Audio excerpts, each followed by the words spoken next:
Welcome to Satya IAS Academy.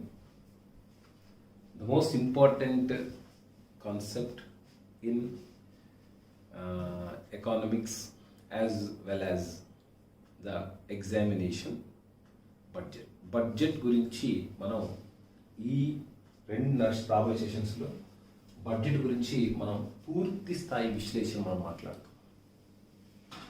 ఇందులో first budget అనేది మనం ఆదాయ వ్యయాల గురించి తెలిపేటువంటి పట్టికని బడ్జెట్ అని అంటారు అనేది చాలా బేసిక్ స్టాండర్డ్ లెవెల్స్లో ఇచ్చేటువంటి అంశం. ఓకే, బడ్జెట్ అంటే ఆదాయ వ్యయాల గురించి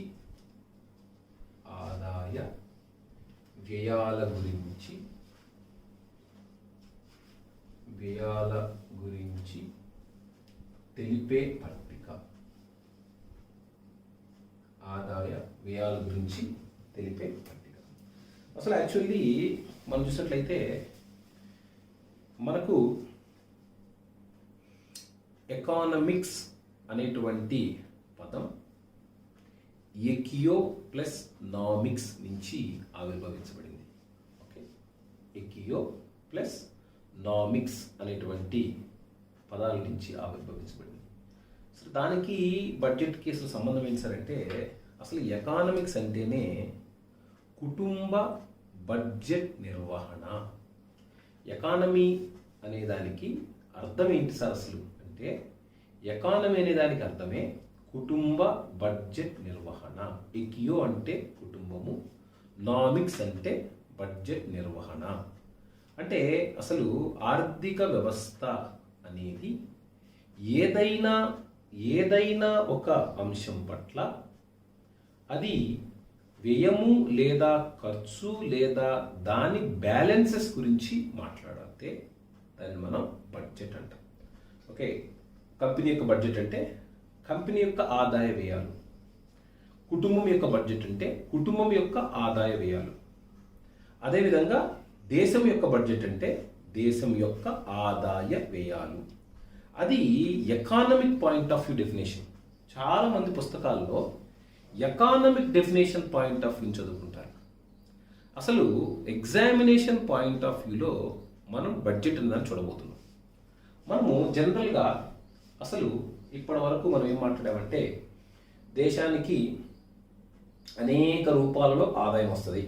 income tax, corporate tax, excise duty, customs duty, దేశానికి అనేక రూపాలలో ఆదాయం వస్తుంది. అదేవిధంగా ప్రభుత్వ వ్యయం కూడా మాట్లాడాం. అనేక పథకాలకు విద్య, వైద్యం, ఆరోగ్యం, శానిటేషన్, అనేక పథకాలకు ప్రభుత్వం డబ్బులు ఖర్చు పెడుతుంది. ఇది మనం మాట్లాడాం. కానీ మనకు ప్రభుత్వము తనకొచ్చేటువంటి ఆదాయాన్ని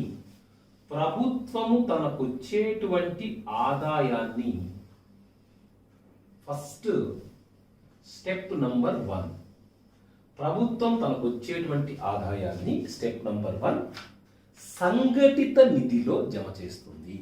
ఓకే, ఈ నిధి ప్రభుత్వం తనకొచ్చే ఆదాయాన్ని ఫస్ట్ స్టెప్ నంబర్ 1 సంఘటిత నిధిలో జమ చేస్తుంది. సంఘటిత నిధి అనేది ఆర్టికల్ నంబర్ 266. సంఘటిత నిధి అనేది ఆర్టికల్ నంబర్ 266 మర్చిపోవద్దు, చాలా ఇంపార్టెంట్.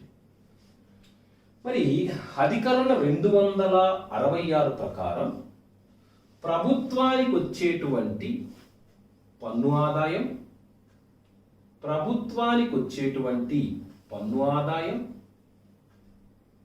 దాంతో పాటుగా పన్ను ఏతర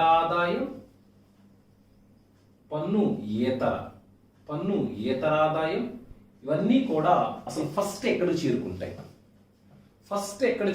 అంటే, so all these taxes, indirect taxes, they reached into the consolidated fund of India. Okay, అంటే ఇక్కడ ప్రజలు కష్టపడి సంపాదించినటువంటి సొమ్ము, ప్రజలు ప్రభుత్వం యొక్క లేదా సమాజం యొక్క అభివృద్ధి కోసము వాళ్ళు చెల్లించినటువంటి పనులు కాబట్టి వాటిని ఒక క్రమబద్ధంగా, వాటిని ఒక అకౌంటబిలిటీస్తో ఖర్చు పెట్టాల్సినటువంటి అంశం ఉంది. మరి ఇక్కడ ఆర్టికల్ నంబర్ 266 ఇది ఏనిది? రాజ్యాంగములో చెప్పబడింది. అంటే ఇన్ ద సెన్స్ ఏంటో తెలుసా? ఇప్పుడు అధికారంలో ఉన్న ప్రభుత్వం ఎట్లా ఈ ట్యాక్సులు దేశానికి వచ్చినాయి కదా, నా జోబులో పెట్టుకుంటాను, లేదా ఫైనాన్స్ మినిస్టర్ మా ఇంట్లో దాచిపెట్టు, అట్లా లేదు.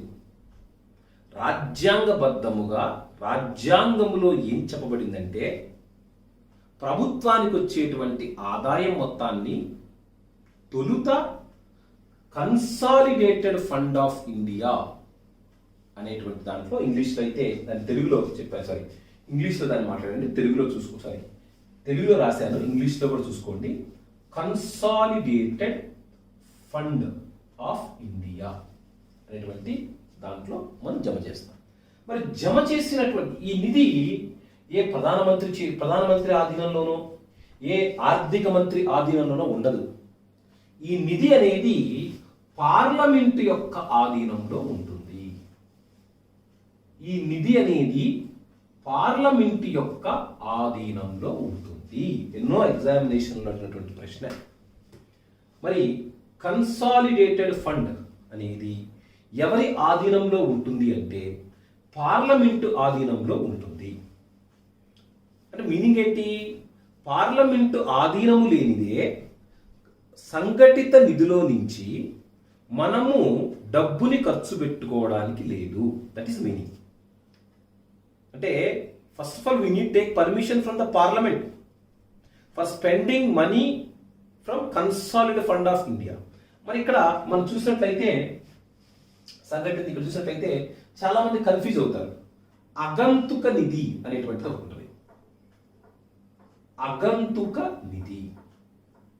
అగంతుక నిధి అంటే ఏంటంటే ఒకవేళ అనుకోకుండా వరదలు కానీ, లేదా తుఫాన్లు కానీ, లేదా భూకంపాలు సంభవించినప్పుడు మరి ఈ పార్లమెంటు కింద ఉన్న నిధిలో నుంచి డబ్బు తీసుకోవాలంటే పార్లమెంట్ పర్మిషన్ కావాలా? పార్లమెంట్ పర్మిషన్ కావాలంటే పార్లమెంట్ అసెంబ్లీ అవ్వాలా? పార్లమెంట్ అసెంబ్లీ అయ్యి పార్లమెంట్ దగ్గర పర్మిషన్ తీసుకొని అక్కడ నుంచి డబ్బులు డ్రా చేసుకోవాలంటే ఎంత కష్టం, టైం పడుతుంది. కష్టం అంటే టైం పడుతుంది. మరి అలా కాకుండా ఏదైనా ప్రమాదకరమైనటువంటి విపత్తులు సంభవించినప్పుడు,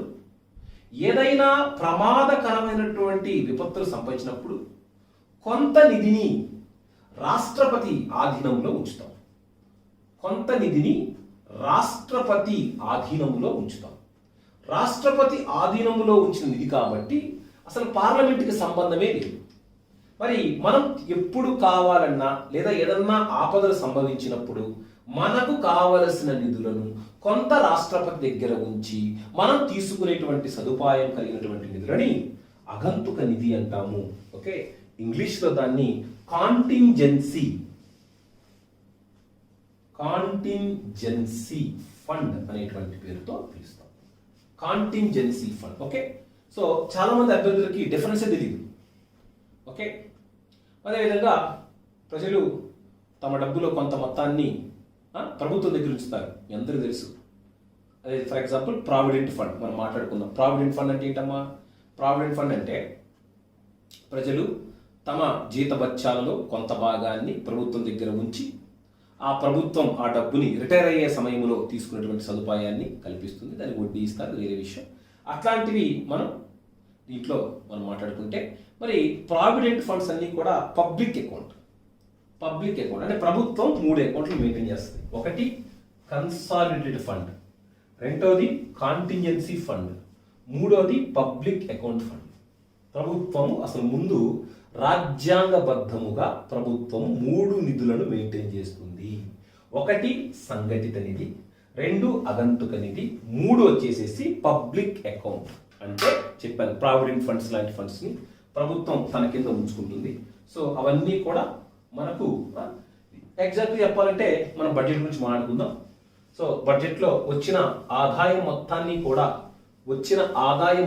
కూడా మనం ఎక్కడ మనం డిపాజిట్ చేస్తామంటే వచ్చిన ఆదాయం మొత్తాన్ని కూడా మనం కన్సాలిడేటెడ్ ఫండ్లో నుంచి కన్సాలిడేటెడ్ ఫండ్లోకి వస్తుంది.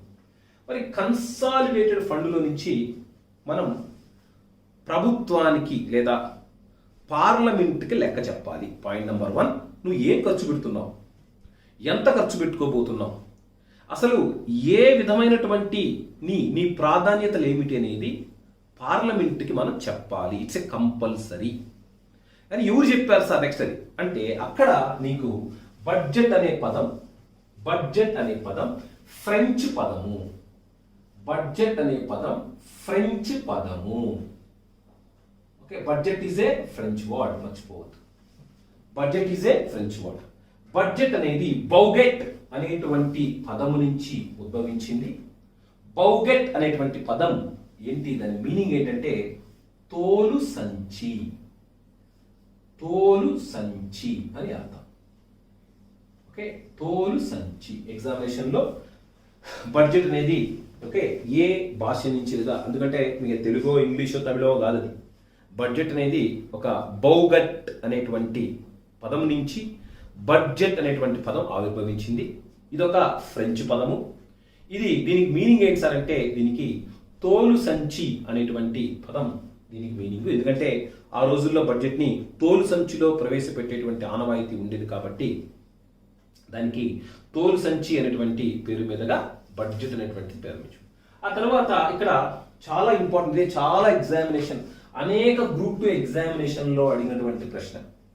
ఇక్కడ బడ్జెట్ అనేది ఆర్టికల్ నంబర్ 112. బడ్జెట్ అనేది ఆర్టికల్ నంబర్ 112. బడ్జెట్ అనేది ఆర్టికల్ నంబర్ 112లో వార్షిక ఆర్థిక నివేదిక. వార్షిక ఆర్థిక నివేదిక. కొంచెం పాలిటిక్స్ టచ్ చేసినట్టుంటుంది కానీ నీడెడ్ హియర్. నువ్వు పరిపూర్ణంగా అర్థం చేసుకోవాలంటే ఇంటర్లింకింగ్ కరెక్ట్గా ఉండాలని గుర్తుంచుకో. సబ్జెక్ట్ నువ్వు నేర్చుకునేటప్పుడు ఇంటర్లింకింగ్ కరెక్ట్గా ఉండాలి. ఎందుకంటే మళ్ళీ మన ఇన్కమ్ ఎక్స్పెండిచర్ పాయింట్ ఆఫ్ వ్యూలోకి వస్తాం.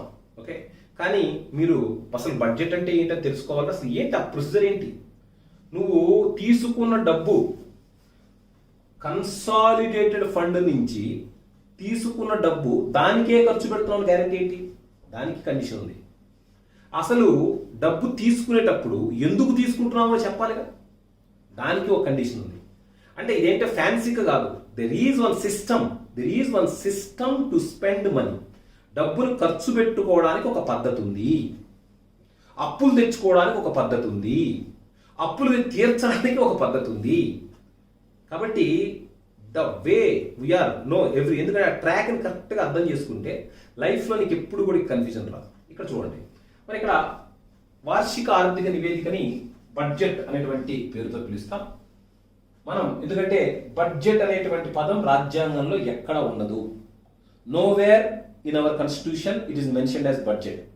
బడ్జెట్ని ఏమని మెన్షన్ చేసి ఉంటుందంటే బడ్జెట్ని వార్షిక ఆర్థిక నివేదిక అని మెన్షన్ చేయబడుతుంది. వార్షిక ఆర్థిక నివేదికని ఇంగ్లీష్లో ఏమంటామంటే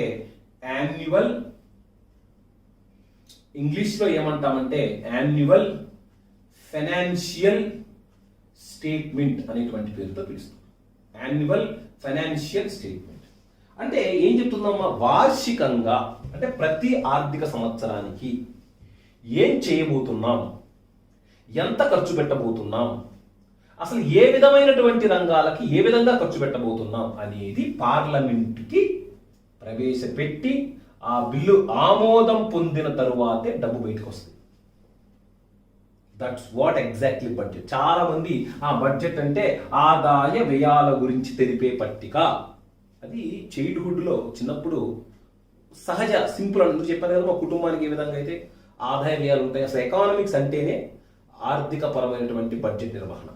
ఓకే, మరి ఆ విధంగా అసలు ఈ బడ్జెట్లో ప్రభుత్వం అనేది ఏ ఖర్చులు చేయబోతుందనేది పార్లమెంట్కి ముందుగా చెప్పాలి.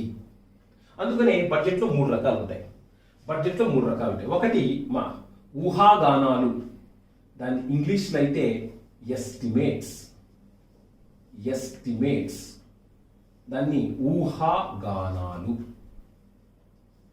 అనొచ్చు, లేదా అంచనా అన్న తప్పు. ఎస్టిమేట్స్ అంటే అంచనా, కరెక్ట్గా మాట్లాడాలంటే ఎస్టిమేట్ అంటే అంచనా. ఓకే, ఊహాగానాలు. చాలా మంది తెలివి ఏంటంటే, మీరు ఎక్కువగా చదివేటువంటి బుక్ చిరంజీవి బుక్ అనేది మిశ్రా అండ్ పూరి బుక్కి almost Telugu version. Mishra and పూరికి తెలుగు వర్షన్ కావచ్చు. చూసుకోండి, చాలా పదాలు డెడ్ వెయిట్ డెట్ అని ఉంటుంది. మీ చిరంజీవి బుక్లో కూడా డెడ్ వెయిట్ డెట్ అనే ఉంటుంది. తెలుగుని అంటే ఇంగ్లీష్లో ఏదైతే పదం ఉందో అదే పదం ఉపయోగించేస్తారు. అంటే కన్వర్షన్ అన్ని పదాలకు కుదిరేది కాదు కాబట్టి ఆ విధంగా దాన్ని కన్వర్ట్ చేసుకుంటారు. సో కాబట్టి మల్టిపుల్ బుక్స్ చదివిన వాడికి ఆ డిఫరెన్స్ తెలిసిపోతుంది. ఓకే, ఏ బుక్ ఎక్కడి నుంచి డ్రా చేయబడింది, ఏ అంశాలు ఎక్కడి నుంచి డ్రా చేయబడ్డాయని తెలిసిపోతుంది. సో ఇక్కడ ఎస్టిమేట్స్ అంటే ఊహాగానాలు లేదా అంచనాలు. ఓకే, మళ్ళీ తెలుగు ఊహాగానం ఎందుకు అంటుంది. ఎస్టిమేట్స్ అనేవి దీనికి ఏం తెలుసా, నేను ఇంకా డబ్బు అనేది రాలే, నేను ఖర్చు పెట్టలే, ఇంత వస్తుంది అని ఊహిస్తున్నాను నేను అంతే. ఇందాక జస్ట్ మన లాస్ట్ వీడియోలో 2021-22 బడ్జెట్ 2021-22 బడ్జెట్కి మీకు చెప్పాను 34,83,236 కోట్ల బడ్జెట్. అది నిజంగా నేను నీట్గా చెప్పాను లాస్ట్ దాకా. 34,83,236 కోట్ల రూపాయలు బడ్జెట్ అని చెప్పాం కదా. ఇదేంది, ఏ సంవత్సరానిది? 2021-22. ఇక అసలు ఫస్ట్ చూడు, అసలు ఆర్థిక సంవత్సరం ఎప్పుడు స్టార్ట్ అవుతుంది? 1 ఏప్రిల్ 2021 స్టార్ట్ అవుతుంది. ఈ ఆర్థిక సంవత్సరం ఎప్పుడు స్టార్ట్ అవుతుంది? 1 ఏప్రిల్ 2021 స్టార్ట్ అవుతుంది. ఎప్పుడు ఎండ్ అవుతుంది? ఎండ్ అయ్యేది వచ్చేసేసి 31 మార్చ్. ఎండ్ అయ్యేది వచ్చేసి 31 మార్చ్ 2022. 31 మార్చ్ 2022కి ఎండ్ అయింది. ఇది ఆర్థిక సంవత్సరం. భారతదేశంలో ఆర్థిక సంవత్సరము అంటే 1 ఏప్రిల్ నుంచి ప్రారంభించబడి 31 మార్చికి క్లోజ్ అవుతుంది. అందరికీ తెలిసిన విషయం. ఇప్పుడు 1 ఏప్రిల్ నుంచి 31 మార్చ్ మధ్య 31 మార్చి 2022కి 34,83,236 కోట్లు రాబోతున్నాయి అధ్యక్ష. ఇక రాలా. ఎందుకు? బడ్జెట్ ప్రవేశపెట్టింది ఎప్పుడు? బడ్జెట్ ప్రవేశపెట్టింది 1 ఫిబ్రవరి 2021న నిర్మలా సీతారామన్ ప్రవేశపెట్టింది. ఎప్పుడు ప్రవేశపెట్టాం? 1 ఫిబ్రవరి 2021. అసలు ఎప్పటి నుంచి అమల్లోకి వస్తుంది? 1 ఏప్రిల్ 2021 నుంచి అమల్లోకి వస్తుంది. 1 ఏప్రిల్ 2021 నుంచి అమల్లోకి వస్తుంది. అంటే మీనింగ్ ఏంటి? ఇంకా డబ్బులు రాబోతున్నాయి అధ్యక్ష. ఇంకా రాలా అంటే ఇన్ ద సెన్స్ రాబోయే సంవత్సరం గురించి మాట్లాడితే దాన్ని ఎస్టిమేట్స్ అని అంటాము.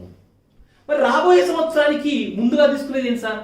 ఇంకా రాలేదు కదా, ఎందుకు ఇదంతా అంటే, నువ్వు రాబోయే సంవత్సరానికి చేయబోయేటువంటి ఖర్చులు ముందస్తుగా పార్లమెంటుకి చెప్పాలి. ముందస్తుగా పార్లమెంటుకి చెప్పి పార్లమెంటు ఆమోద ముద్ర వేసిన తరువాత డబ్బులు వచ్చేస్తాయి. అప్పుడు దాకా రాదు. అంటే వితౌట్ కన్సెంట్ ఆఫ్ పార్లమెంట్ యొక్క అనుమతి లేకుండా నువ్వు రూపాయిని కూడా డ్రా చేసుకోలేవు. That is the beauty of budget. We had accountability. Parliament యొక్క అనుమతి లేకుండా యూ నీడ్ నాట్ స్పెండ్. అసలు డబ్బులు తీసుకోలేవు. అంటే బడ్జెట్ అనేది రాబోయే సంవత్సరం గురించి తెలియజేస్తుంది. బడ్జెట్ అనేది ఊహాగానము. Right answer. బడ్జెట్ ని ఎప్పుడు లోపల పాస్ చేసుకోవాలి? ఇప్పుడు చూడు, 1 ఏప్రిల్ 2021 మనం బడ్జెట్ ప్రవేశపెట్టాం. ఎప్పుడు లోపల పాస్ చేసుకోవాలి? 31 మార్చ్. ఎందుకంటే 31 మార్చ్ 2021 2021 లోపల మనం పాస్ చేసుకుంటే ఎప్పటి నుంచి అమల్లోకి వస్తుంది? అమల్లోకి 1 ఏప్రిల్ 2021 నుంచి అమల్లోకి వస్తుంది. 1 ఏప్రిల్ 2021 నుంచి అమల్లోకి వస్తుంది. అనుకో కాసేపు. ఫర్ ఎగ్జాంపుల్ ఆ రోజు లోపల నేను పాస్ చేయలేకపోయా అనుకుందాం కాసేపు. There are possibilities. నేను 31 మార్చ్ 2021 లోపల ప్రభుత్వం అనేది పార్లమెంటు బడ్జెట్ పాస్ చేయలేకపోయింది. మరి పార్లమెంట్ బడ్జెట్ పాస్ చేయలేకపోతే డబ్బులు రావు. నేను చెప్పిన లెక్క ప్రకారం పార్లమెంట్ యొక్క అనుమతి పొందిన తరువాతే, క్లియర్గా చెప్పా, పార్లమెంటు అనుమతి పొందిన తరువాతే, బడ్జెట్ పాస్ అయినటువంటి తరువాతే నిధులు తీసుకునేటువంటి అవకాశం ఉంటుందని చెప్పాను. మరి బడ్జెట్ పాస్ అవ్వలే, అనుకోవడం కారణాల వల్ల పాస్ అవ్వలే. మరి పాస్ అవ్వనప్పుడు పరిస్థితి ఏంటి? పాస్ అవ్వనప్పుడు కేవలం వ్యయాల గురించి చెబుతూ అంటే మనం కేవలం వ్యయాల గురించి చెప్తున్నాం. వ్యయాల గురించి చెబుతూ చేసేటువంటి బడ్జెట్ ని ఓట్ ఆన్ అకౌంట్ బడ్జెట్. చాలా మంది ఆస్పిరెంట్స్ అసలు ఓట్ ఆన్ అకౌంట్ బడ్జెట్ అంటే ఏందో తెలిసినా అది ఎందుకు అసలు why we need to focus on vote on account budget అనేది మనకు తెలియదు, చాలా మంది తెలియదు. ఏందయ్యా ఓట్ ఆన్ అకౌంట్ బడ్జెట్ అంటే? అసలు ఓట్ ఆన్ అకౌంట్ బడ్జెట్ కేవలం వ్యయాల గురించి మాత్రమే మాట్లాడుతుంది, ప్రభుత్వం చేసేటువంటి ఖర్చుల గురించే మాట్లాడుతుంది, ఆదాయాల గురించి మాట్లాడదు. Point number 1 right answer. అసలు ఓట్ ఆన్ అకౌంట్ బడ్జెట్ అనేది పార్లమెంట్లో బడ్జెట్ పాస్ చేసుకోలేనటువంటి సమయంలో ఒక అకౌంట్ మీద ఓట్ వేసుకొని దాని నుంచి ఆ అకౌంట్ నుంచి డ్రా చేసుకునేటువంటి సదుపాయం. అందుకనే ఆ పేరు చూసారా, ఓట్ ఆన్ అకౌంట్ బడ్జెట్ అనేటువంటి పేరు ఎందుకు వచ్చింది సార్ అంటే, మరి ఒక అకౌంట్ మీద మనం అప్రూవ్ తీసుకొని ఆ అకౌంట్ త్రూ దట్ అకౌంట్ మనం ఎక్స్పెండిచర్స్ గురించి మాట్లాడితే that is called as vote on account budget.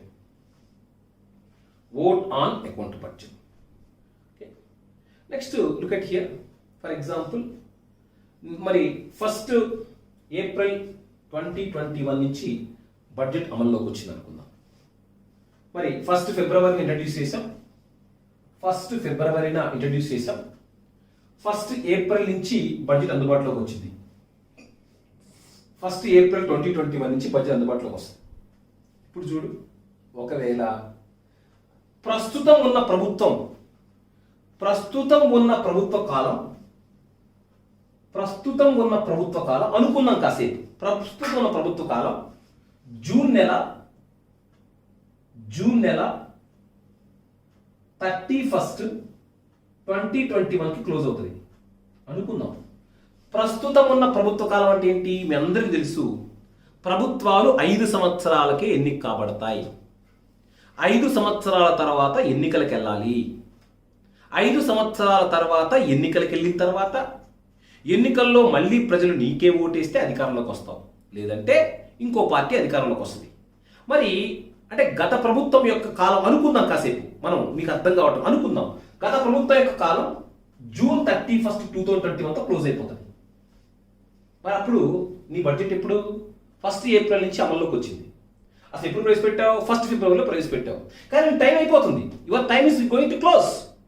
అంటే ఈ తక్కువ కాలానికి లేదా ఆ కొద్ది కాలానికి బడ్జెట్ని మధ్యంతర బడ్జెట్ అని అంటాం. ఆ కొద్ది కాలానికి బడ్జెట్ని మనం ఏమంటామంటే మధ్యంతర బడ్జెట్. దాన్ని ఇంగ్లీష్లో ఇంటరిమ్ బడ్జెట్.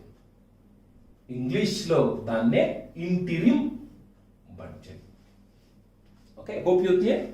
సో మధ్యంతర బడ్జెట్ అంటే ఏంటి? ఓట్ ఆన్ అకౌంట్ బడ్జెట్ అంటే ఏంటి?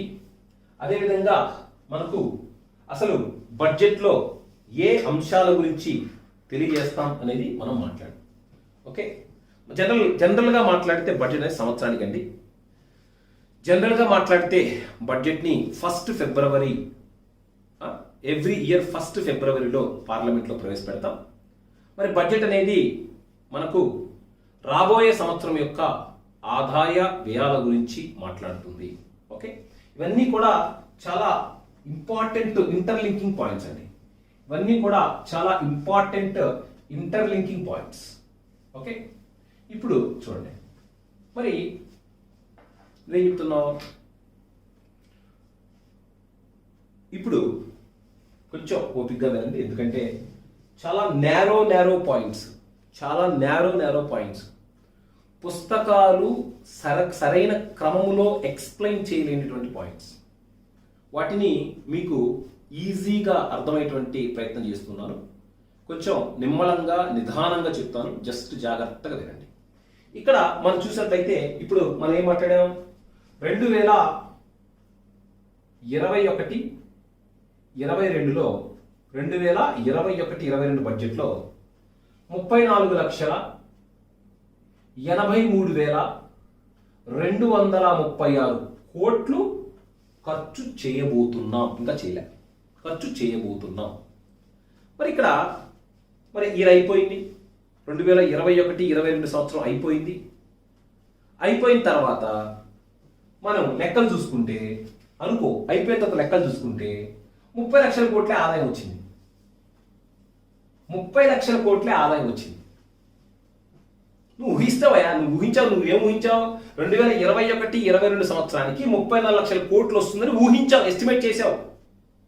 కానీ కోవిడ్-19 ఇంకొకటో పరిస్థితుల వల్ల 30 లక్షల కోట్లే ఆదాయం వచ్చింది.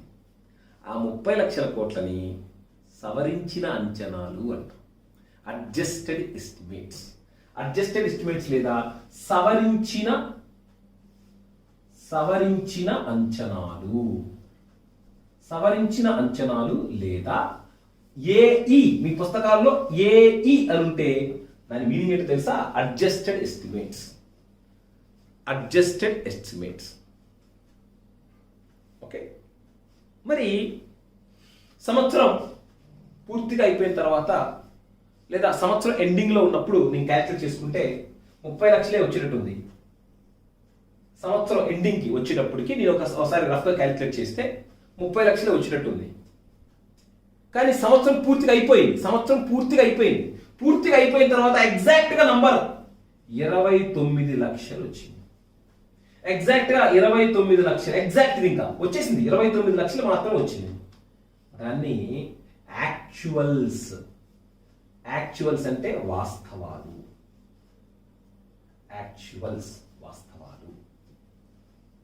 ఓకే, అంటే బడ్జెట్ అనేది మనకు 3 రకాలైనటువంటి అంశాల గురించి మనం మాట్లాడేటువంటి అంశం ఉంటుంది. ఇందులో ఫస్ట్ మనం చూసినట్లయితే మనకు ఫస్ట్ ఉండేది ఊహాగానాలండి, ఎస్టిమేట్స్.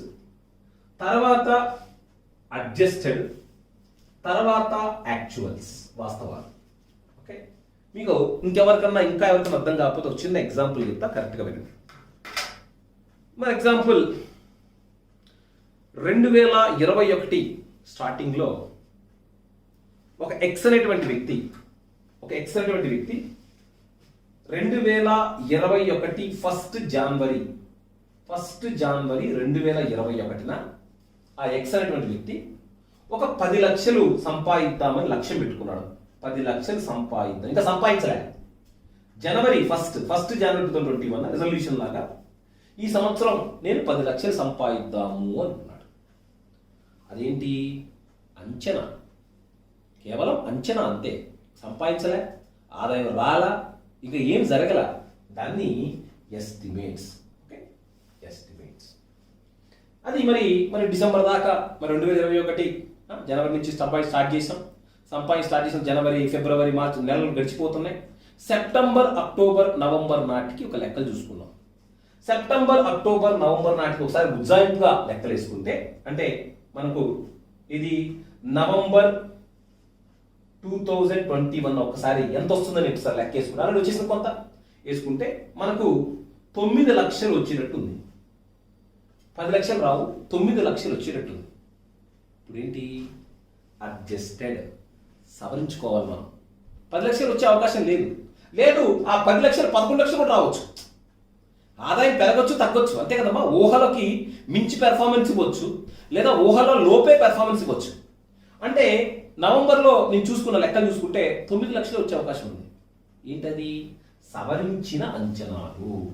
ఓహో, అంటే ఇక నాకు 9 లక్షలే వస్తుంది. అంచనాలు సవరించాం. మరి అసలు పూర్తిగా 31st డిసెంబర్ క్లోజ్ అయిపోయింది. ఇంకా 2021 క్లోజ్ అయిపోయింది. 31st డిసెంబర్ 2021తో 21 సంవత్సరం క్లోజ్ అయిపోయింది. 21 సంవత్సరం క్లోజ్ అయిపోయి 22 స్టార్ట్ అయిపోయింది. 22 స్టార్ట్ అయిపోతే లెక్కలు చూసుకుంటే 8,50,50,000 వచ్చింది. ఏంటిది? యాక్చువల్ వాస్తవాలు. యాక్చువల్ వాస్తవాలు. వాస్తవాలు చాలా మందికి తెలియదు అసలు. బడ్జెట్లో యాక్చువల్స్ ఉంటాయని, బడ్జెట్లో అడ్జస్టెడ్ ఫిగర్స్ ఉంటాయని, బడ్జెట్లో ఇప్పుడు చూడండి. ఇప్పుడు మనం 2021-22 సంవత్సరానికి 2021-22 సంవత్సరానికి ఏముంటాయి అంచనాలు ఉంటాయి. 2021-22 సంవత్సరానికి అంచనాలు ఉంటాయి. మరి 2020-21 సంవత్సరానికి 2020-21 సంవత్సరానికి ఏముంటాయి? సవరణలు ఉంటాయి. అదేవిధంగా 2019-20 ఆ సంవత్సరం పూర్తిగా కంప్లీట్ అయింది. ఆ సంవత్సరం పూర్తిగా కంప్లీట్ అయింది. గమనించాలి, 2019-20 పూర్తి కంప్లీట్ అయిపోయింది. ఇప్పుడు 1 ఫిబ్రవరిన 1 ఫిబ్రవరి 2021 బడ్జెట్ ప్రవేశపెడుతున్నాం కదా. మరి 1 ఫిబ్రవరి 2021 నాటికి 1 ఫిబ్రవరి 2021కి బడ్జెట్ ప్రవేశపెడుతున్నాం పార్లమెంట్లో నిర్మలా సీతారామన్. ఆ రోజుకి అస్సలు ఇంకా స్టార్ట్ అవ్వని సంవత్సరం 2021-22. ఆ రోజుకి జరుగుతున్న సంవత్సరం 2021. ఆ రోజుకి పూర్తయిన సంవత్సరం 19-20. That's the beauty. అంటే జరిగిన